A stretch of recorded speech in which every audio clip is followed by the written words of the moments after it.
तो आपको बता दें कि हमले में 150 से ज्यादा लोगों के मारे जाने की खबर थी और करीब 200 से ज्यादा लोग घायल हुए थे। आपको बता दें पेरिस हमले पर दिए गए आजम खान के विवादित बयान पर बीजेपी सांसद साक्षी महाराज जमकर बरसे हैं और आजम खान के बयान को निंदनीय बताते हुए साक्षी महाराज ने कहा कि लगता है कि आजम खान आतंकी संगठन ISIS से जुड़े हुए हैं। और इस पूरे मामले पर आपको बता दें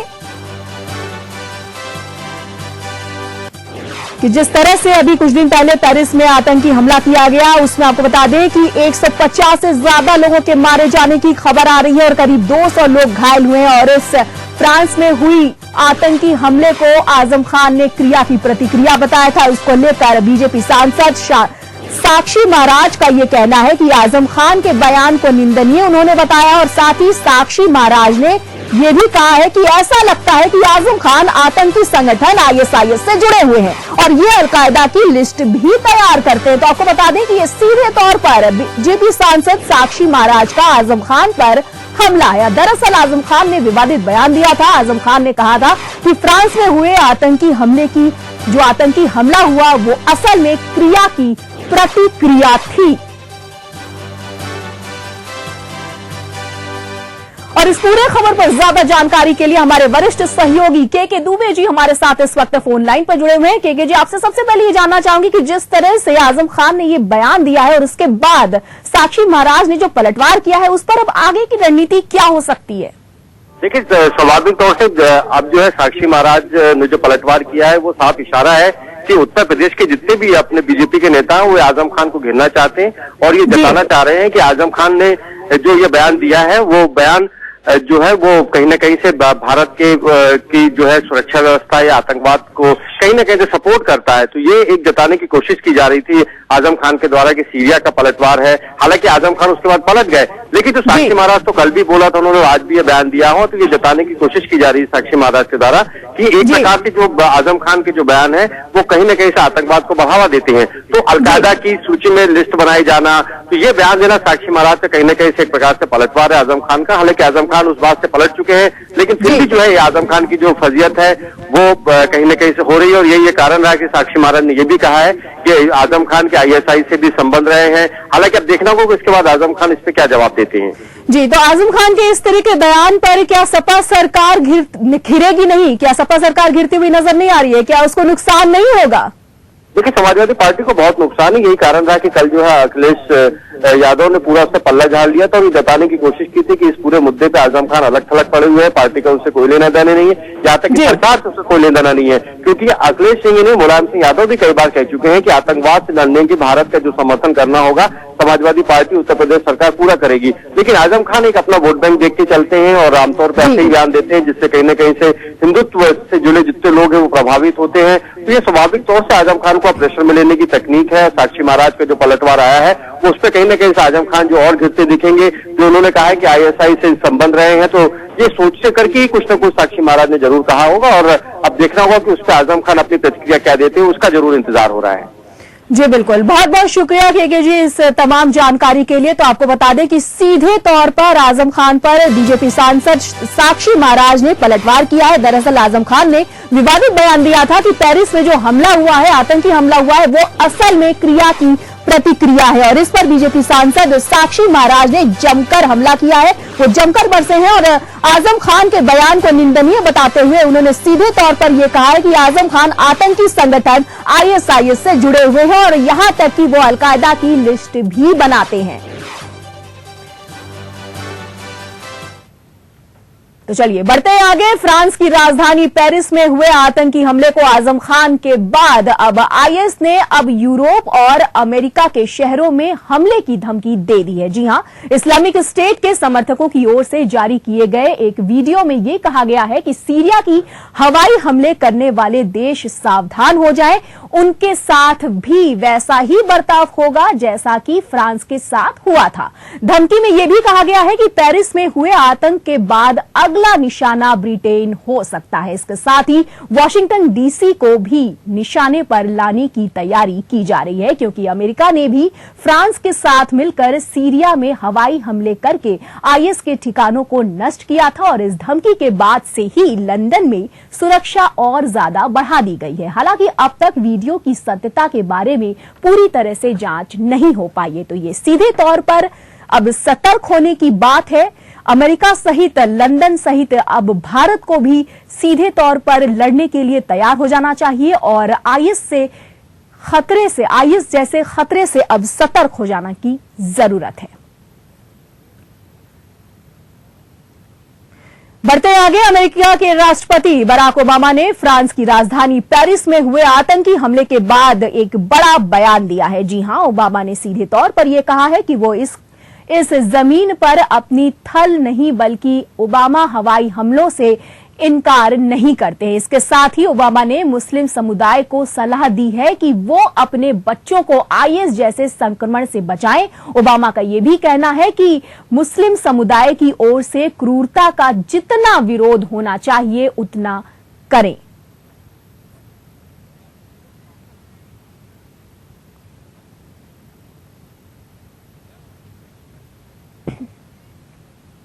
बढ़ते आगे, रूस के राष्ट्रपति व्लादिमीर पुतिन के अनुसार आईएस को करीब 40 से अधिक देश वित्तीय मदद कर रहे हैं और इसमें से कुछ G20 के देश भी शामिल हैं।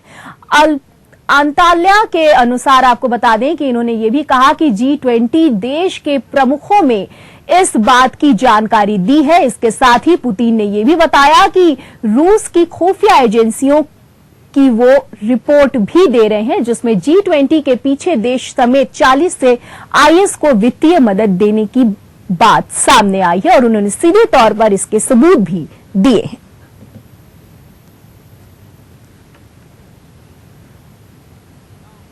बढ़ते आगे, पेरिस में हुए आतंकी हमले के बाद सोमवार देर रात हवाई यूनिवर्सिटी में बम की खबर से अफरा तफरी मच गई और पुलिस ने आनन फानन में यूनिवर्सिटी के 4 इमारतें खाली करवा ली।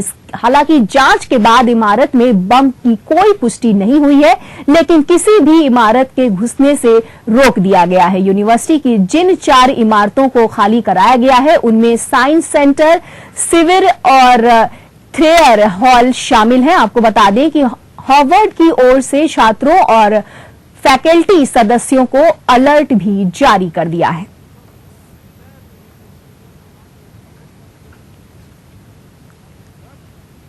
ब्रिटेन और तुर्की की 5 दिवसीय यात्रा पूरी कर पीएम मोदी सोमवार रात स्वदेश लौट आए हैं। इस यात्रा के दौरान उन्होंने आतंकवाद, द्विपक्षीय संबंधों, आर्थिक सहयोग और सुरक्षा पर ध्यान केंद्रित किया है। टर्की में G20 शिखर सम्मेलन के दौरान चर्चा में पीएम मोदी ने यह भी कहा कि आतंकवाद सबसे बड़ी वैश्विक चुनौती है और इस बुराई को विरुद्ध हम सभी को मिलकर लड़ना चाहिए। मोदी ने इस दौरान ब्रिक्स देशों के नेताओं की बैठक में भी हिस्सा लिया और ब्रिक्स की बैठक में उन्होंने आतंकवादियों की वित्त पोषण, आपूर्ति और संचार के स्रोत के खत्म करने के लिए प्रभावकारी कदम उठाने पर जोर भी दिया है। आपको बता दें कि पीएम मोदी तुर्की से पहले ब्रिटेन गए थे, जहां उन्होंने पीएम डेविड कैमरन के द्विपक्षीय वार्ता पर जोर दिया था।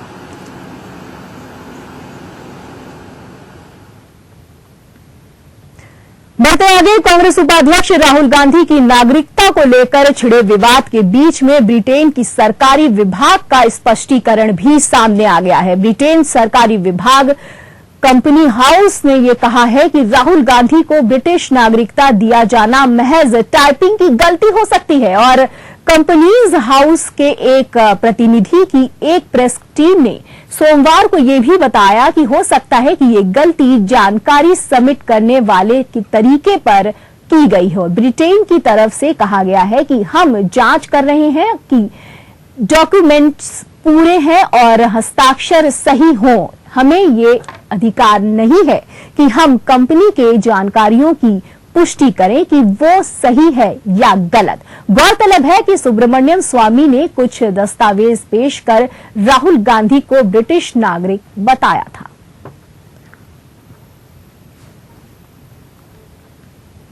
स्वामी के बयान पर जेडीयू असमर्थ हैं और केसी त्यागी ने ये कहा कि कांग्रेस इस सवाल का जवाब जरूर दे। डॉक्टर स्वामी से मेरी असहमति है, लेकिन वो विद्वान व्यक्ति हैं। कांग्रेस पार्टी सक्षम है उनके सभी सवालों का जवाब देने के लिए, लेकिन ऐसे अनावश्यक विषयों को ना उठाए तो बेहतर है। शिवसेना के संस्थापक बाला साहब ठाकरे की आज तीसरी पुण्यतिथि है और इस मौके पर शिवसेना के नेताओं समेत कई दिग्गजों ने बाला साहब ठाकरे को श्रद्धांजलि दी। लगभग 46 साल के जीवन में बाला साहब ने न केवल कोई चुनाव लड़ा बल्कि न ही कोई राजनीतिक पद स्वीकार किया। वहीं बाला साहब ने भाषा के आधार पर महाराष्ट्र को एक अलग राज्य बनाने के लिए संयुक्त महाराष्ट्र मूवमेंट भी शुरू किया था। इतना ही नहीं, उन्होंने महाराष्ट्र में गुजरातियों, मारवाड़ियों और दक्षिण भारतीयों के बढ़ते प्रभाव के खिलाफ कई आंदोलनों का नेतृत्व भी किया था।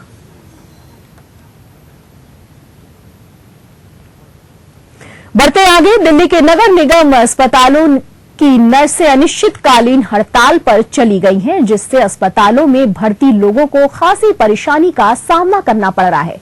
हड़ताल कर रही नर्सों की मांग है कि कर्मचारियों की कमी से पूरा काम उन्हें ही करना पड़ता है और भर्तियां भी लंबित, पदोन्नति को मंजूरी भी नहीं दी जाती है। दिल्ली में नर्सों के संघ की अध्यक्ष सुषमा कुमारी ने ये कहा कि हमने नगर निगम के सामने कई बार ये मुद्दा उठाया है, लेकिन प्रशासन ने कोई जवाब नहीं दिया है, जिसके चलते हमने अनिश्चितकालीन हड़ताल का सहारा लिया है। आपको बता दें कि जिन अस्पतालों की नर्सें हड़ताल पर रही हैं, उसमें बड़ा हिंदू राव अस्पताल और स्वामी दयानंद अस्पताल, कस्तूरबा अस्पताल और राजन बाबू टीबी अस्पताल शामिल है।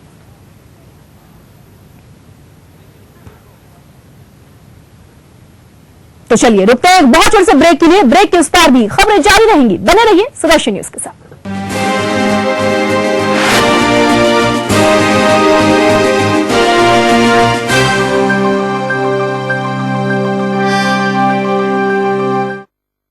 नहीं किया मैंने अपने चेहरे के लिए, ये भी बदली, वो भी बदली, हर कॉस्मेटिक क्रीम बदली, पर मेरे चेहरे का असली लॉन्ग लास्टिंग ट्रीटमेंट हुआ root Mantra Ayurvedic face cream से, क्योंकि इसमें है 12 खास आयुर्वेदिक जड़ी बूटियों का संतुलित मिश्रण। ये चेहरे की त्वचा में समाकर उसे अंदर से निखारे और अंदर से स्ट्रॉन्ग बनाए, ताकि चेहरा रहे रोशन और अंदर से हो पोषण। Root Mantra Ayurvedic face cream and face wash, ये कोई कॉस्मेटिक नहीं, आयुर्वेदिक औषधि है। हिमालय की गोद से, गंगा की शुरुआत से संपूर्ण शुद्ध, प्राकृतिक, पवित्र, आयुर्वेदिक, सात्विक गंगा जल पीने, पूजने एवं उपचार के लिए उपयुक्त। डीलर डिस्ट्रीब्यूशन के लिए संपर्क करें।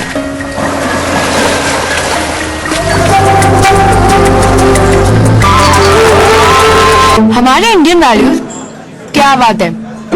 पैर लो। कोई हमें इंटरप्ट करे, कोई प्रॉब्लम नहीं। फर्स्ट राइट लीजिए और नहीं, आप यू टर्न लीजिए।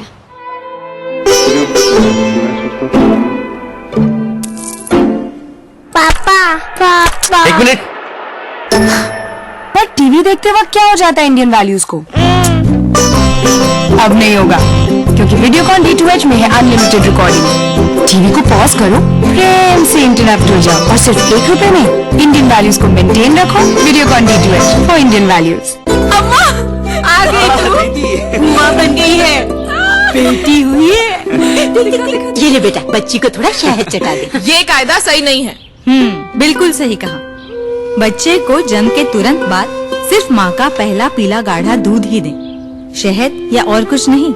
ये दूध बच्चे को बीमारियों से लड़ने की शक्ति देता है। शिशु स्वस्थ सालों साल, जब हो सही देखभाल। 6 महीने तक सिर्फ माँ का दूध, इसके अलावा पानी भी नहीं। देखिए हमारा विशेष कार्यक्रम स्वास्थ्य मंत्र प्रतिदिन सुबह 10 बजे से 11 बजे तक अतिया हब्स के फाउंडर और रिसर्चर हकीम सुलेमान खान साहब के साथ सिर्फ सुदर्शन न्यूज पर।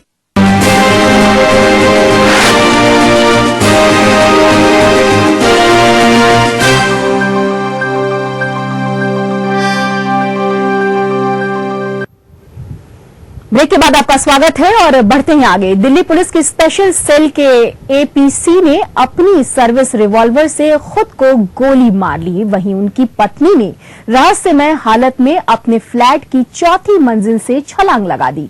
उनकी हालत गंभीर बताई जा रही है और इस घटना के पीछे के कारणों का अभी तक कोई पता नहीं चल पाया है। जानकारी के अनुसार एसीपी अमित सिंह की लाश सोमवार रात को नोएडा के सेक्टर 100 में मिली है और पुलिस ने एसीपी अमित सिंह के शव को पोस्टमार्टम के लिए भी भेज दिया है। वहीं पुलिस इस जांच में जुटी है कि किन परिस्थितियों में एसीपी ने खुदकुशी की है।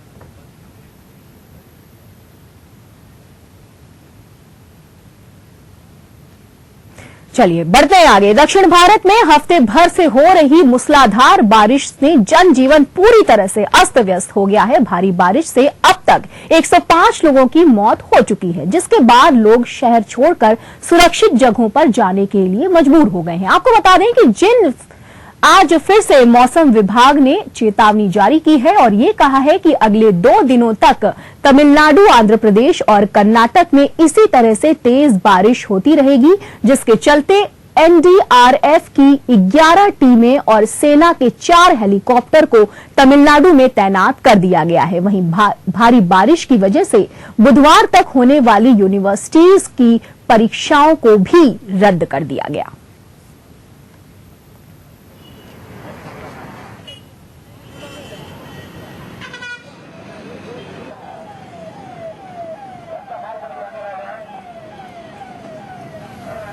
एनडीआरएफ के डीजी ने बताया कि एनडीआरएफ की टीमें भेजी गई हैं और राहत बचाव कार्य पूरी तरह से जारी है।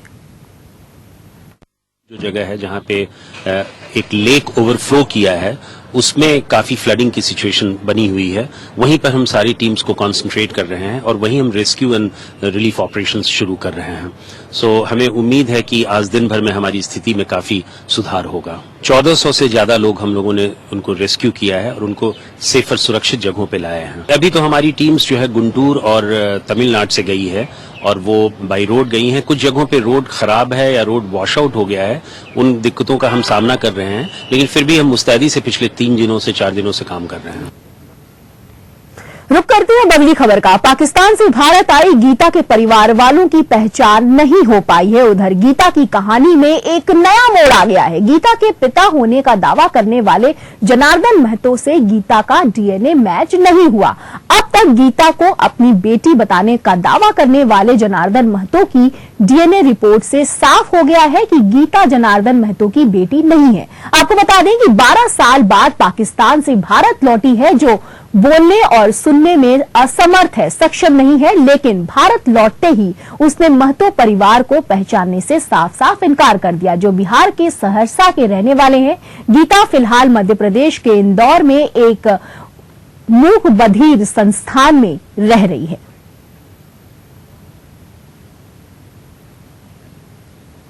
सीबीआई ने अंडरवर्ल्ड डॉन छोटा राजन को और 4 दिनों के लिए न्यायिक हिरासत में लिया है। दरअसल राजन के 10 दिन की न्यायिक हिरासत सोमवार को खत्म हो गई, जिसके बाद उसे कोर्ट में पेश किया गया। अब सीबीआई राजन को 19 नवंबर को सीबीआई हेडक्वार्टर्स में ही सीबीआई जज के सामने पेश करेगी। आपको बता दें कि अंडरवर्ल्ड डॉन छोटा राजन को बाली के गिरफ्तार किया गया था और इंटरपोल भारत सहित अन्य जांच एजेंसियों के अधिकारियों की हिरासत के बाद दिल्ली लाया गया। और आपको बता दें कि सीबीआई ने उसे 6 नवंबर को सीबीआई मुख्यालय में सीबीआई कोर्ट में सामने पेश कर 10 दिन की न्यायिक हिरासत में लाया था।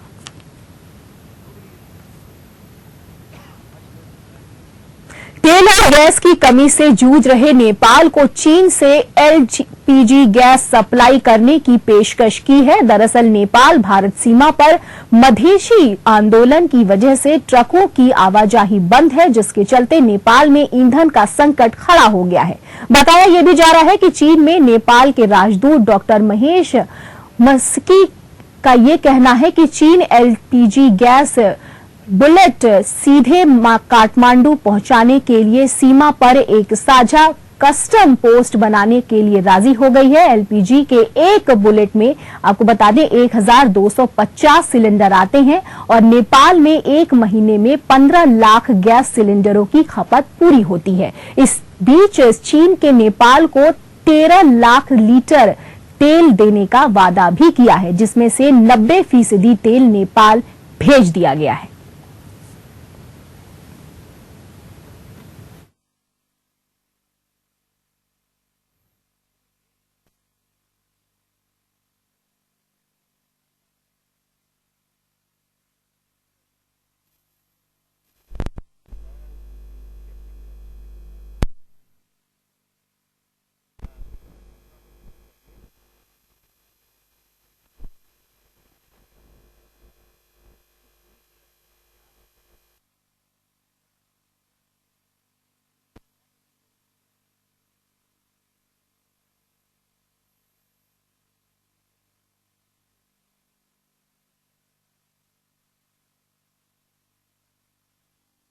तो चलिए इस वक्त की बड़ी खबर से आपको रूबरू करा दे। जी हां, डीडीसीए की ये आपको जो बड़ी खबर हम इस वक्त बता रहे हैं, डीडीसीए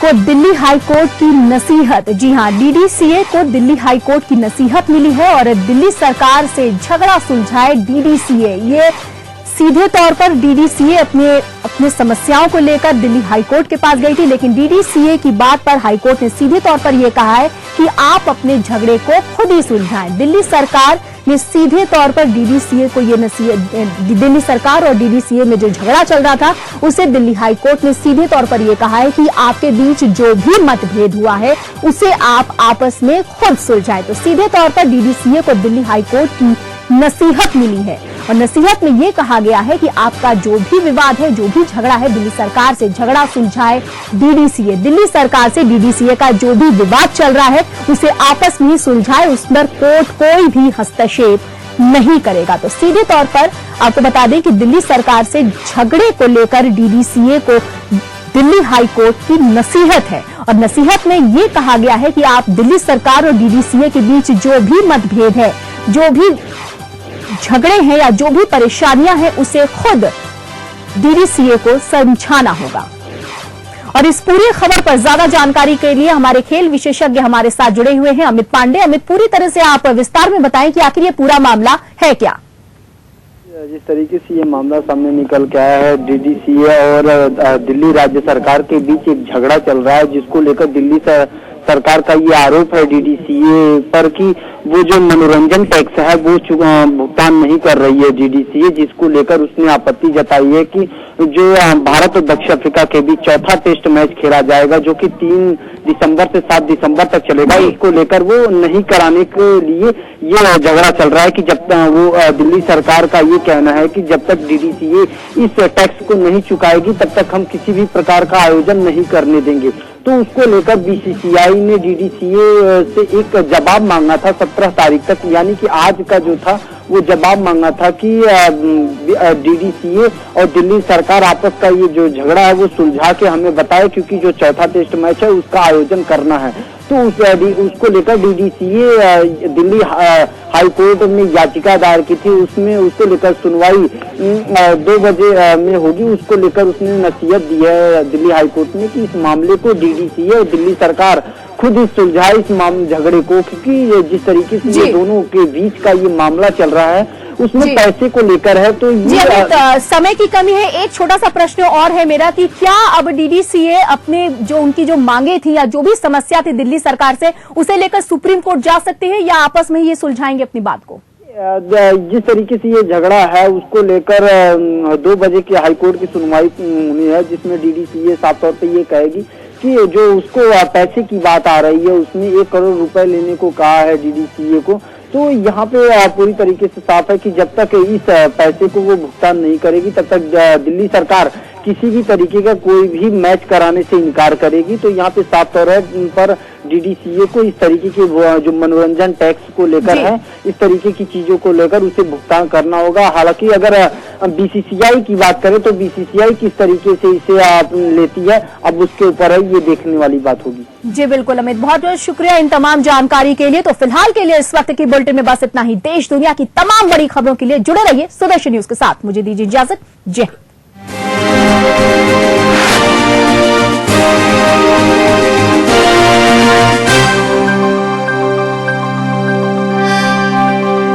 है doctor ortho Ayurvedic oil and capsule. Doctor ortho इतना असरदार कि अब दर्द भी घुटने टेकेगा। हमारे इंडियन वैल्यूज, क्या बात है। पेरलो कोई हमें इंटरप्ट करे कोई प्रॉब्लम नहीं।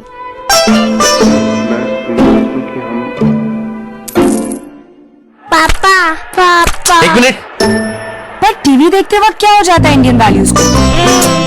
अब नहीं होगा, क्योंकि वीडियोकॉन D2H में है अनलिमिटेड रिकॉर्डिंग। टीवी को पॉज करो, प्रेम से इंटरप्ट हो जाओ और सिर्फ ₹1 में इंडियन वैल्यूज को मेंटेन रखो। Videocon D2H for Indian values. ले जा रहे ना तुम्हें पिक्चर, चलो बैठो बैठो। बढ़िया। First day first show, online booking भी नहीं किया है, पूरे टाइम लाइन में धूप में खड़े थे। और पता कितना टाइम? कितना टाइम? अरे पूरे 2 घंटे। अरे तुम्हारा टाइम के बारे में नहीं पूछ रहे हैं बुर्बक, इनके खांसी के बारे में पूछ रहा है। खांसी ये तो 2 हफ्तों से हो रही है। 2 हफ्ते? पिक्चर ले जाते हैं फर्स्ट डे फर्स्ट शो और खांसी को हो गए 2 हफ्ते, ये तो बहुत केयरलेस है। चलिए हमारे साथ। डॉक्टर? अरे आप तो बड़े सीरियस हो गए। और नहीं तो क्या, 2 हफ्ते से ज्यादा अगर आपको खांसी होगा तो टीबी हो सकता है। टीबी? हाँ, तुरंत डॉक्टर से मिलिए और बलगम की जांच कराइए, क्योंकि टीबी जो है वो किसी को भी हो सकता है। हाँ, और अगर हो गया तो बिना भूले पूरा कोर्स करिए और उसके बाद बेफिक्र हो जाइए। और नहीं किया ना तो इसका इलाज करना बहुत मुश्किल हो जाएगा मेरे हीरो हीरा लाल। चलो। 2 हफ्तों से ज्यादा खांसी, तुरंत डॉक्टर से मिलिए और बलगम की जांच कराइए। टीबी हारेगा, देश जीतेगा।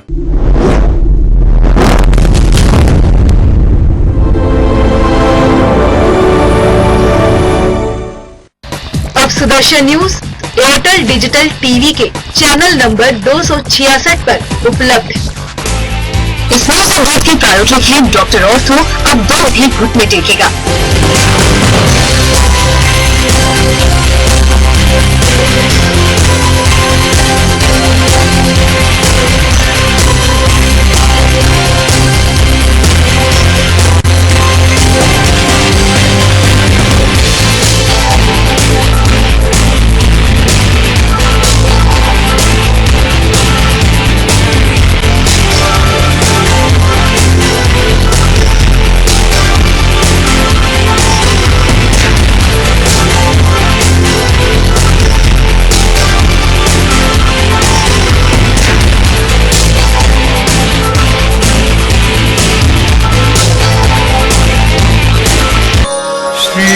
सच्चिदानंद सद्गुरु साईनाथ महाराज की जय। साई भक्ति से जीवन बदलता है।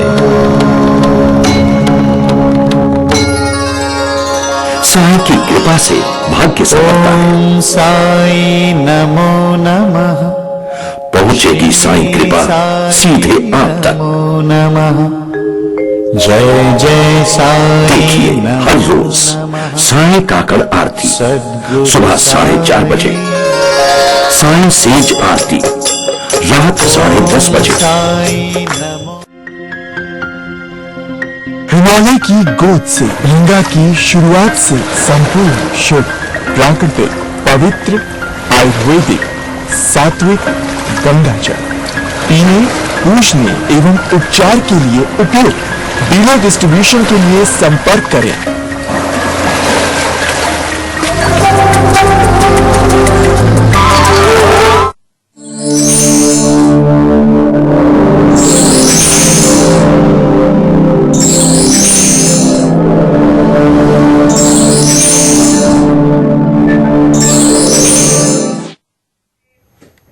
नमस्कार। नमस्कार दर्शकों, स्वागत है आप सभी का हमारे इस विशेष कार्यक्रम। इसका नाम है ज्योतिष दर्पण। अपने निश्चित समय पर हम लोग हाजिर होते हैं ताकि आप लोगों को मार्गदर्शन दे सकें। हमेशा की तरह इस कार्यक्रम में हमारे साथ मौजूद रहते हैं देश के जाने माने ज्योतिर्विद आचार्य श्रीकांत शरण जी, जिनके माध्यम से आप लोग बहुत से उपाय लेते हैं। आज भी जरूर लीजिए, अपने निजी जीवन से जुड़े हुए प्रश्नों को यहाँ रखिए, उत्तर आपको अवश्य मिलेगा। और गुरु जी का स्वागत करते हैं। आज हम ये बात करने वाले हैं कि आप लोगों को अगर खुद का सपनों का घर चाहिए तो वो घर कैसे मिल सकता है, यानी कि जिस जमीन पर हमारा घर बनता है उस जमीन की जानकारी होना भी जरूरी है। वास्तु के हिसाब से भूमि का अध्ययन करना कितना जरूरी है, या हम ज्योतिष के हिसाब से भूमि को समझें तो क्या कहता है, ये समझने की कोशिश करेंगे। आप लोगों के मन में कोई भी सवाल हो जरूर जुड़िएगा। आप सभी के लिए फोन लाइन्स खुल चुकी हैं। आपका बहुत बहुत स्वागत है। नमस्कार। जय श्री सीताराम। गुरुजी, आज भूमि को लेकर मैं बात करूंगी क्योंकि हर कोई चाहता है सपनों का घर हो और वो घर जो है बिना जमीन के नहीं हो सकता है। ज्योतिष